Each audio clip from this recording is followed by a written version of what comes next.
here's my sort of final note for you today on this Friday afternoon. In case you hadn't noticed, and some of you have not, which is fine, the world is crazy. The U.S. world is crazy. The political world is crazy. The legal world is crazy, certainly with the nomination of a new potential Supreme Court justice. The questions that are abounding every day about executive power, about what Congress can or can't do, about the different rules and the things that are happening. If you are following those things from whatever your favorite news source is, there's a never-ending flow. It's in fact not a flow, it's a fire hose of information. And it's coming rapidly, and it's coming with a lot of emotion, and it's coming with a lot of power behind it. And for some of you, it's very personal. And for all of us, it's I think at least it's either troubling or perhaps you're heartened and you think this is the Great Awakening. But either way, it's something different. The reason I bring it up is simply to say that as we get into this 2-week window before the bar exam, you need perspective right now more than anything else.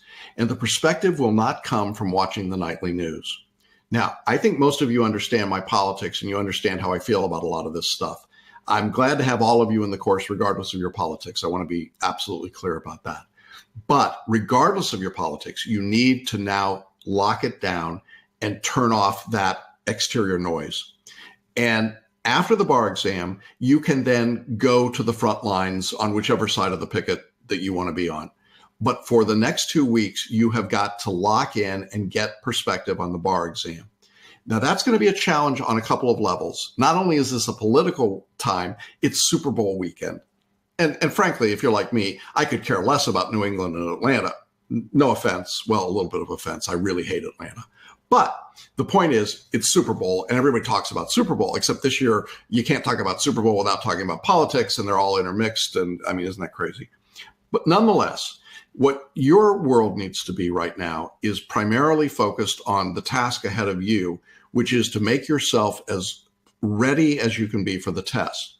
Now, being as ready as you can be for the test does not necessarily mean studying more, but it does mean studying effectively. It means getting better with every study session that you go through. You need to be better tomorrow than you were today, and you need to be better on Sunday than you were on Saturday. You need to have a focus to each study session that you do. Do not begin a study session randomly saying, well, I don't know what I'm going to do today.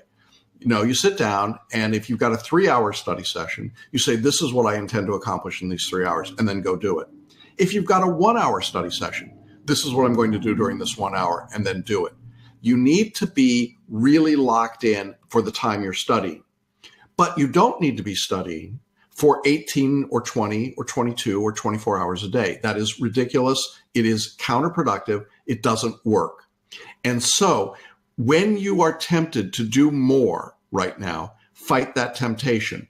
Do good quality work. Good quality work, I think at this point, means probably 6 to 9 hours a day of study at the most. In other words, 3 hours in the morning, break, 3 hours in the afternoon, break, 3 hours in the evening. That would be the absolute most. And that would be for somebody that's fairly still far back in the study guide, still has a lot of substantive study to go. If you're in the review stages, 6 hours of really good quality study every day will be plenty. And I know that many of you think, oh, but I got to do more. I got to do more. Remember, the paradigm that you're using when you say that is the paradigm of memorization and recitation. That is not the paradigm we're using. So don't put yourself in that situation. Keep perspective. The rest of the world does not care about the bar exam, and they don't particularly care about you being freaked out about the bar exam. So chill. Stop getting angry at everyone around you. Stop picking fights with the barista, with your family, with your kids, with your employer, with the guy that cut you off in traffic, with your internet provider, with, the leaders of the X party. Just stop. It doesn't matter right now. What you need to do is to win the battle for your own mind, win the battle for your own peace, your own serenity, your own focus.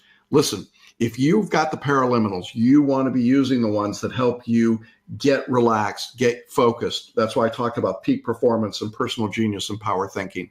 If you haven't gotten the paraliminals, it's the best $295 you could spend right now. Trust me. And it's just a way for you to get into your head and be focused and be clear and be calm. I can't tell you how many conversations I have at this stage where I literally spend most of the time trying to talk somebody off the ledge for an irrational reason. That is, there's no real reason for them to be as wiped out, freaked out, frantic, and scared as they are. It's just not necessary. And so I want to leave you with the thought today that perspective really is what counts. And keeping a good perspective, keeping a focused perspective, keeping a perspective on continuous improvement is what will make the difference for you, not panic, manic behavior. And that's the thing you're going to have to fight, and you're going to have to fight it because everything in the periphery is telling you to panic and scream and yell and fight and be engaged in all these other things, and you don't want to be there. Take some time in prayer, take some time in meditation, take some time to do something nice for someone else, take some time to talk to a loved one, actually listen to them. Oh, what a concept. Actually listen to what they have to say and what's going on in their in their life. And so this is where you have to be successful. Okay. Listen, guys, if you're dedicated enough to be on this webinar or to be watching it afterwards, you're already way, way ahead of everybody else. And if you're thinking about all those people sitting in the big box bar reviews today, they are still going through substantive study. They are still learning subjects for the very first time that they have never seen before, and they are still frantically creating flashcards and mnemonics and memorized outlines and going crazy. But not you. Not you. You know what to do, and you know how to do it.